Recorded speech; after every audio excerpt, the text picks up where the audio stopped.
Hi everyone, and welcome to Ethics Week 2. Our learning competencies this week include exploring the role of the healthcare manager in solving ethical issues, describe how the healthcare manager maintains quality and cost-effective care while addressing resolutions to ethical issues, identify one ethical challenge in a case study, and to apply a healthcare ethical decision-making model to a case study that involves financial coding and reimbursement. Don't forget to use the resources that we already have. The McWay text contains a table with an ethical decision-making model that can assist you in your assignment. There's also another decision-making model in one of the other assigned readings. The McWay text also has information on the role of ethics in supervision and information on coding and ethics. The Burns text has some information on reimbursement, electronic health records, and ethics in the healthcare manager. There's also a handout in your required readings on how to use the 5-step case analysis methodology. This will be helpful because our assignment this week asks you to analyze a case study on coding and answer the review questions included with the case study. Just a little information I wanted to share with you on responsibilities of leaders as far as code of conducts and ethics. Trinity Healthcare is the parent company of SPHS, where I am currently employed full-time. A couple of months ago, they sent us out a booklet called their Code of Conduct, and we all had to read it and sign it. But one part of it specifically, in the introduction actually, specifically covered the responsibilities for leaders. So this would be senior management, this would be supervisors, this would be managers. All leaders should serve as a role model for supporting the mission and core values of the company. They should set a personal example for modeling high ethical standards in the performance of their duties. If they're not modeling the correct behavior, how can they expect their employees to do so? They should clearly communicate expectations for high standards of ethical behavior to those they lead. Those expectations sometimes are in somebody's job description or position description, and they should definitely be on their appraisal or annual evaluation. They should promote a culture of trust, open communication, and respect. Ensure that the folks that they lead understand and apply the guidance set forth in the Code of Conduct and hold them accountable as well.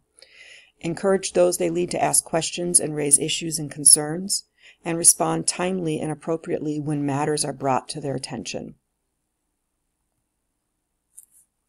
Another thing that I wanted to kind of go over a little bit is we've all heard of ethics committees or ethic councils, but when would somebody consult an ethics committee or council, and who could do it? Well, the answer to that is anybody. It could be the physician on the case, it could be the patient in the case, it could be family members, it could be the nurse, it could be anyone that's involved in this dilemma. And they could be about more than just patient issues.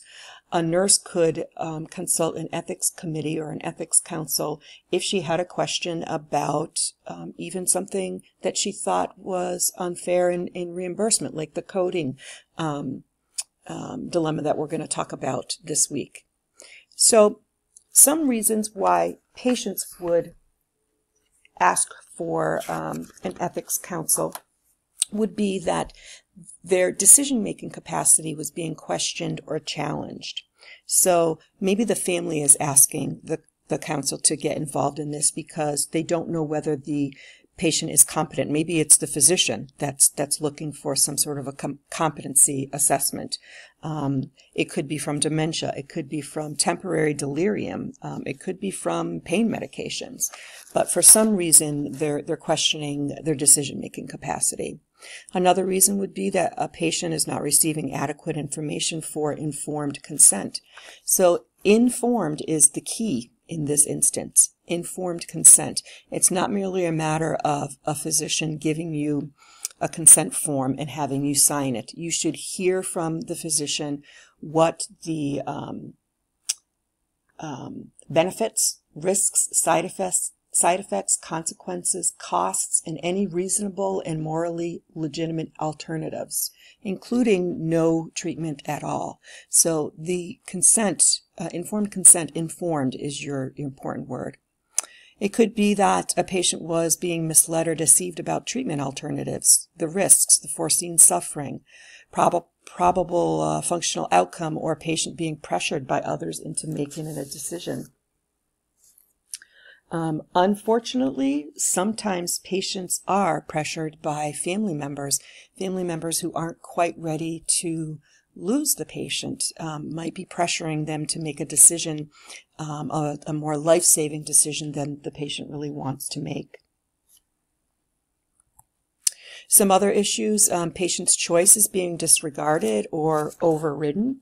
And again, this could be by family members or healthcare professionals. The patient requests to forego life-sustaining treatment. So a person can forego extraordinary or disproportionate means of preserving life. Disproportionate means are those that, in the patient's judgment, do not offer a reasonable hope of benefit or entail an excessive burden or impose excessive expense on the family or the community. It could be that the patient requests to forego artificial nutrition and hydration. And you'll see when we talk a little bit later in this session about the MOLST form, which is the Massachusetts Orders for Life-Sustaining Treatment. The MOLST form actually gives the patient an option to check off whether they want to forego artificial nutrition or hydration as a means to keep them alive. It could be that the healthcare agent is not agreed upon. So this is a key one. It's important for everybody to have a healthcare agent or a healthcare proxy, especially if you have a large family. If there is no proxy involved, and say that you are widowed or a widow and you have 6 children, it could come down to these 6 children to make this decision for you. If these 6 children don't agree, there's nothing that the healthcare providers can do. That's why it's important for one of those 6 children to be named a proxy or a healthcare agent. So it's not just the elderly or the sick that should have proxies, it's actually all of us. And I usually in this course challenge every one of you to make out a healthcare proxy for yourself. It could be that no healthcare agent is available. Maybe the patient has no family, no friends. It could be because the patient's advance directive is not being honored or the patient's known preference is being disregarded. Again, very important here that if you do appoint somebody as your healthcare agent, that they know what your preferences are and that you know that they're going to be able to follow your preferences. So sometimes a child isn't the best person to appoint as your agent because they may not be able to follow what your decision is if it means losing you. It could be that patient healthcare agent insisting on medically or physiologically futile treatment. So physiological futile treatment is when the therapeutic procedure is likely to cause harm or undesirable side effects and can be justified only by a proportionate benefit to the patient. So maybe that this treatment will keep the patient alive, but he will be forever brain dead. So some people feel like that is futile treatment. It could be that the healthcare agent or caregivers are unwilling to stop an existent treatment.